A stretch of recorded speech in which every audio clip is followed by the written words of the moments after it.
বিশ্বাস করো, এই জায়গাটায় পৌঁছানোর পর কয়েক সেকেন্ডের জন্য আমার মনে হয়েছিল আমি বাংলাদেশে নই, আর্জেন্টিনার জগতে আছি। কি তোমাদেরও অবাক লাগছে? তো পুরো ভিডিওটা দেখো, তাহলে ভিডিওটা শেষ পর্যন্ত দেখো, তাহলেই বুঝতে পারবে কেন আমি এমন বলছি। তো হ্যালো, আসসালামু আলাইকুম। কেমন আছো সবাই? আশা করি সবাই ভালো আছো এবং আলহামদুলিল্লাহ আমিও ভালো আছি। আজকে তোমাদের জন্য এমন একটা জায়গায় নিয়ে যাচ্ছি যেখানে পৌঁছে আমার সত্যি মনে হয়েছিল আমি যেন এক টুকরো আর্জেন্টিনায় চলে এসেছি। চারিদিকে সারি সারি আর্জেন্টিনার পতাকা, নদীর অসাধারণ সৌন্দর্য আর এত সুন্দর একটা পরিবেশ নিজের চোখে না দেখলে সত্যি বিশ্বাস করা কঠিন। তবে সেখানে পৌঁছানোর আগেও আমাদের পথযাত্রাটা ছিল ভীষণ সুন্দর, তাই ভাবলাম পুরো পথের সৌন্দর্যটাও তোমাদের সঙ্গে ভাগ করে নিই। চলো শুরু করি আজকের ভ্রমণ। যে রাস্তা দিয়ে আমরা যাচ্ছি দেখতে পাচ্ছ চারিদিকে শুধু সবুজ আর সবুজ। গ্রামের একটা আলাদা সৌন্দর্য আছে। এখানে বড় বড় বিল্ডিং নেই, কিন্তু আছে খোলা আকাশ, গাছের ছায়া আর এক ধরনের শান্তি যেটা শহরে খুব কমই পাওয়া যায়। এই রাস্তাটা দিয়ে যেতে যেতে বারবার মনে হচ্ছিল আমরা কত তাড়াহুড়ো করে জীবন পার করে দিই, অথচ এমন একটা পথ দিয়ে ধীরে ধীরে চলার মাঝেও কত আনন্দ লুকিয়ে আছে। রাস্তার দুই পাশেই চাষের জমি, কোথাও ছোট ছোট গাছ, কোথাও বড় বড় গাছ মাথা উঁচু করে দাঁড়িয়ে আছে, বাতাসে পাতাগুলো নড়ছে আর পুরো পরিবেশটাকে আরও জীবন্ত করে তুলছে। সত্যি বলতে আমি সব সময় মনে করি ভ্রমণ মানেই শুধু গন্তব্য না, ভ্রমণের অর্ধেক সৌন্দর্য লুকিয়ে থাকে এই পথগুলোর মধ্যে। তাই আমি চেষ্টা করি শুধু শেষ জায়গাটা নয়, পুরো যাত্রাটাই ক্যামেরায় ধরে রাখতে। আজকের দিনটাও ঠিক তেমনই ছিল, কোনো তাড়াহুড়া ছিল না, ধীরে ধীরে এগিয়ে যাচ্ছিলাম আর চারপাশে সৌন্দর্য উপভোগ করছিলাম। আমরা অনেক সময় সুখ খুঁজতে অনেক দূরে চলে যাই, কিন্তু এমন সবুজ একটা রাস্তায় একটু খোলা বাতাস আর কিছু শান্ত মুহূর্ত যে মানুষকে কতটা ভালো অনুভূতি দিতে পারে সেটা হয়তো এভাবে না বের হলে বোঝাই যেত না। পথে যেতে যেতে মনে হচ্ছিল প্রকৃতি যেন নিজের মতো করে আমাদের স্বাগত জানাচ্ছে। কোনো শব্দ নেই, কোনো কোলাহল নেই, শুধু পাখির ডাক, বাতাসের শব্দ আর চারপাশে সবুজ। জানি ভিডিওতে সব অনুভূতি ঠিকভাবে বোঝানো যায় না, কিন্তু বিশ্বাস করো বাস্তবে জায়গাটা ভিডিওর থেকেও বেশি সুন্দর লাগছিল। এমন রাস্তা দিয়ে যেতে যেতে মনে হয় একটু ধীরে চললেও কোনো ক্ষতি নেই, বরং অনেক সুন্দর সুন্দর দৃশ্য চোখে পড়ে যেগুলো দ্রুত চললে হয়তো কখনোই দেখা যেত না। আজকাল আমরা সবাই মোবাইল, কাজ আর ব্যস্ততার মধ্যে এতটাই ডুবে থাকি যে প্রকৃতির দিকে তাকানোর সময়ই পাই না, অথচ এমন একটা বিকেল, এমন একটা রাস্তা আর একটু নির্মূল বাতাস, এগুলো মানুষের মন ভালো করে দেওয়ার জন্য যথেষ্ট। আমি ছোটবেলা থেকে গ্রামের পরিবেশ খুব পছন্দ করি। গ্রামের রাস্তা দিয়ে হাঁটা, চারপাশের গাছপালা দেখা, মানুষের সহজ সরল জীবন, এগুলোর মধ্যে একটা আলাদাই প্রশান্তি আছে। তোমরা যারা শহরে থাকো তারা যদি কখনো সুযোগ পাও, অন্তত একদিন এমন কোনো গ্রামের রাস্তা দিয়ে ঘুরে এসো। হয়তো খুব বড় কোনো পর্যটন কেন্দ্র হবে না, কিন্তু মনটা অনেক হালকা হয়ে যাবে। আর আমরা ধীরে ধীরে এগিয়ে যাচ্ছি আমাদের আসল গন্তব্যের দিকে। সামনে কি আছে সেটা দেখার জন্য আমিও ভীষণ এক্সাইটেড ছিলাম, কারণ আমি আগে থেকেই শুনেছিলাম জায়গাটা নাকি একেবারেই অন্যরকম। তাই চলো এবার সামনে এগিয়ে যাই, তো দেখি আমাদের জন্য কি অপেক্ষা করছে।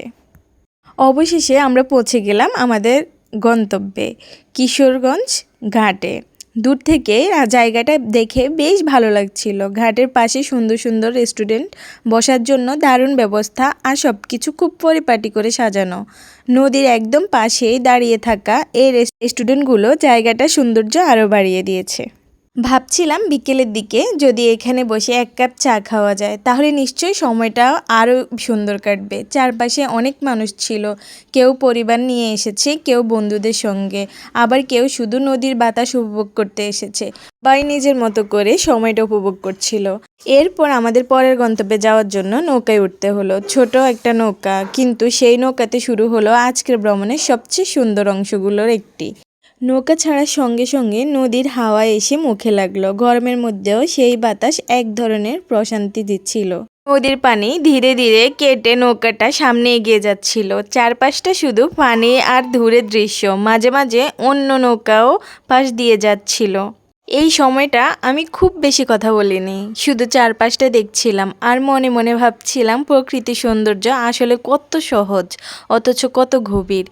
ঢেউগুলো নৌকার গায়ে এসে ছোট ছোট শব্দ করছিল। সেই শব্দ শুনতে শুনতেই মনে হচ্ছিল সব ব্যস্ততা যেন ধীরে ধীরে দূরে চলে যাচ্ছে। আমার কাছে নদীপথে ভ্রমণের একটা আলাদাই অনুভূতি আছে। রাস্তা দিয়ে যাওয়া আর নদীর পথে যাওয়া দুটো একদমই আলাদা। নদীর উপর দিয়ে চলতে চলতে চারপাশের দৃশ্য আরও খোলা আর সুন্দর মনে হয়।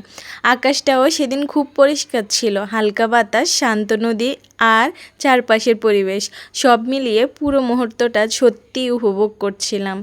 ভিডিওতে হয়তো সবটা বোঝানো সম্ভব নয়, কিন্তু বিশ্বাস করো, সেই সময় নদীর মাঝে খানে দাঁড়িয়ে যে শান্তিটা অনুভব করছিলাম সেটা ভাষায় প্রকাশ করা খুব কঠিন। নৌকা যত সামনে এগোচ্ছিল আরও কৌতূহল তত বাড়ছিল, কারণ সামনে যে দৃশ্যটা অপেক্ষা করছিল সেটা আমি আগে শুধু শুনেছিলাম। আর তারপর দূর থেকে চোখে পড়তে শুরু করলো নীল সাদা রঙের অসংখ্য পতাকা। প্রথমে ভাবলাম হয়তো কয়েকটা পতাকা লাগানো হয়েছে, কিন্তু যতই কাছে যাচ্ছিলাম ততই বুঝতে পারলাম না, এটা তো সম্পূর্ণই অন্যরকম একটা জায়গা। সামনের দৃশ্যটা দেখে আমি সত্যি অবাক হয়ে গিয়েছিলাম। আর তারপর আমরা নৌকা থেকে নেমেই যে দৃশ্যটা দেখলাম, সত্যি বলতে কয়েক সেকেন্ডের জন্য আমি শুধু চারপাশেই তাকিয়েছিলাম। সেদিন সূর্যটাও এত ঝলমল করছিল, পুরো নদীর পানির মধ্যে এত সুন্দর একটা ছায়া পড়ছিল, সত্যি অসাধারণ লাগছিল পরিবেশটা। আমি প্রথমে পুরো জায়গাটা ঘুরে ঘুরে দেখছিলাম এবং চারপাশে ভিডিও করছিলাম। বাকি অন্য নদীর ঘাটগুলোর থেকে আলাদা কিছু ছিল না, তবে এটা একটু অন্যরকম সৌন্দর্য ছিল এই জায়গাটাতে। এত আলো তখনও ছিল, মনে হচ্ছিল চারপাশটা ঝলমল করছে। তারপর এখানে আমি নিজের আউটফিট চেক করছিলাম এবং একটু চারপাশটা হেঁটে হেঁটে দেখছিলাম, ভিডিও করছিলাম। তোমরা কিন্তু কমেন্ট বক্সে জানাতে ভুলবে না যে আজকে আমার আউটফিটটা কেমন হয়েছে এবং তোমাদের কাছে ভিডিওটা কেমন লাগছে। ভিডিওটা যদি ভালো লেগে থাকে শেষ পর্যন্ত দেখবে এবং আমাকে সাপোর্ট করতে কিন্তু ভুলবে না। যারা ইউটিউব থেকে দেখছো তারা ইউটিউবে সাবস্ক্রাইব করে দিবে, আর যারা ফেসবুক থেকে দেখছো তারা ফেসবুকে ফলো করে দিবে। সত্যি বলতে কয়েক সেকেন্ডের জন্য আমি শুধু চারপাশেই তাকিয়েছিলাম। পুরো ব্রিজ জুড়ে সারি সারি আর্জেন্টিনার পতাকা, বাতাসের সঙ্গে পতাকাগুলো একসাথে দুলছিল আর পুরো পরিবেশটা যেন এক অন্যরকম অনুভূতি দিচ্ছিল। মনে হচ্ছিল আমি যেন বাংলাদেশের কোনো জায়গা না, অন্য কোনো সুন্দর দেশে এসে দাঁড়িয়েছি। আমি ধীরে ধীরে ব্রিজের উপর হাঁটতে শুরু করলাম। চারপাশে শুধু পতাকা, নদী আর মানুষের আনন্দমুখর পরিবেশ। সত্যি বলতে ভিডিও যতই করি না কেন, বাস্তবে এই জায়গাটা আরও অনেক বেশি সুন্দর ছিল। এখানে বাতাস এতটাই বেশি ছিল যে আমার ওড়নাটা বারবার উড়ে যাচ্ছিল। জায়গাটা দেখে মনে হচ্ছিল এই জায়গাটা ঘুরতে আসার জন্য নয়, বরং মানুষের ভালোবাসা আর আনন্দের মিলন মেলা। আমি একটু থেমে চারপাশটা শুধু দেখছিলাম, কখনো নদীর দিকে তাকাচ্ছিলাম, কখনো উঠতে থাকা পতাকাগুলোর দিকে। সত্যি বলতে কিছু মুহূর্ত শুধু উপভোগ করার জন্য। ক্যামেরা সব কিছু ধরে রাখতে পারে না, অনুভূতিগুলো শুধু মনেই থেকে যায়। আজকের ভ্রমণটা এখানেই শেষ করছি, তবে একটা কথা বলতেই হবে, আজকের ভিডিওতে আমি সব কিছু দেখাতে পারিনি। শেষে এমন একটা সূর্যাস্ত দেখছিলাম যেটা আমার জীবনে সবচেয়ে সুন্দর সূর্যাস্ত ছিল। দৃশ্যটা আমি আলাদা করে একটি ব্লগে তোমাদের সঙ্গে শেয়ার করব। সেটা মিস করতে না চাইলে অবশ্যই আমার চ্যানেলটি সাবস্ক্রাইব করে পাশে থাকবে। সবাই ভালো থেকো, সুস্থ থেকো, আল্লাহ হাফেজ।